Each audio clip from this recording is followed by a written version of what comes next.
दोस्तों एक्सेल के एक नए ट्यूटोरियल के साथ मैं आपकी खिदमत में हाजिर हूं।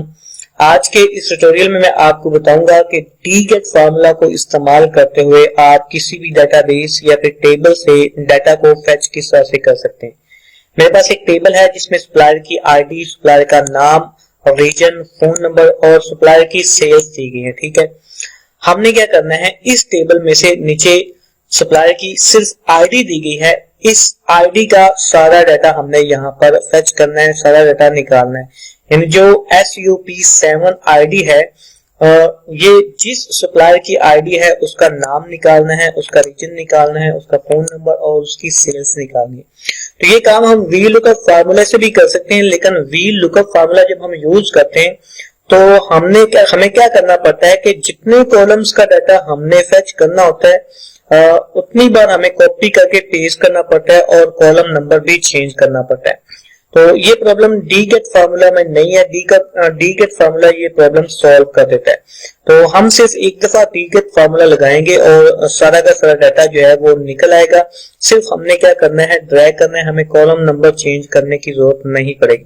चलिए मैं यहाँ पर फार्मूला लगाता हूँ और आपको बताता हूँ कि डीगेट फार्मूला को इस्तेमाल करके डाटा किस तरह से फेच किया जाता है।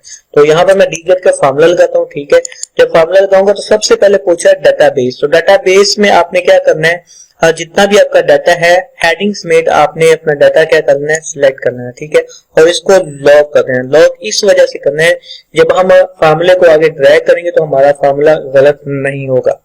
उसके बाद क्या पूछ रहा है, फील्ड। तो दोस्तों जो कॉलम होता है, कॉलम का दूसरा नाम है फील्ड। तो यहाँ पर आपने वो फील्ड देनी है जिसका डाटा हम फेच कर रहे हैं। तो हम फेच कर रहे हैं सप्लायर के नेम का, तो इसको हम क्या कर लेंगे, सिलेक्ट कर लेंगे। ठीक है, उसके बाद पूछा है क्राइटेरिया। तो क्राइटेरिया में क्या करना है, आपने सप्लायर की आईडी हेडिंग समेत आपने क्या करनी है, सिलेक्ट कर लेंगे। मैं यहाँ पर दोनों से सिलेक्ट कर लेता हूँ और इसको भी क्या कर देता हूँ, लॉग कर देता हूँ। लॉग करने के बाद ब्रैकेट बंद करता हूँ और इंटर प्रेस कर देता हूँ। तो यहाँ पर सप्लायर जो का नाम आ चुका है, यानी SUP7 जिस सप्लायर की आईडी है उसका नाम यहाँ पर आ चुका है और आप ऊपर देख सकते हैं कि टेबल में वो हाईलाइट भी हो गया है। अब हमने इसका दूसरा डाटा निकालना है, तो सिंपली आपने क्या करना है, इसको आगे ड्रैग करना है। तो इस आईडी के सप्लायर का सारी की सारी डिटेल जो है वो निकल कर आ जाएंगी। अब अगर आप आईडी चेंज करेंगे तो ये डाटा ऑटोमेटिकली चेंज हो जाएगा।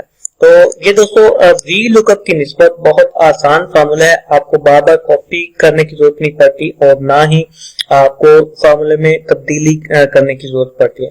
तो ये बहुत आसान है। अगर आपको जरूरत पड़ती है किसी डेटाबेस में से डाटा को फेच करने की, किसी टेबल में से डाटा को फेच करने की, तो आप डीगेट फार्मूला इस्तेमाल कर सकते हैं।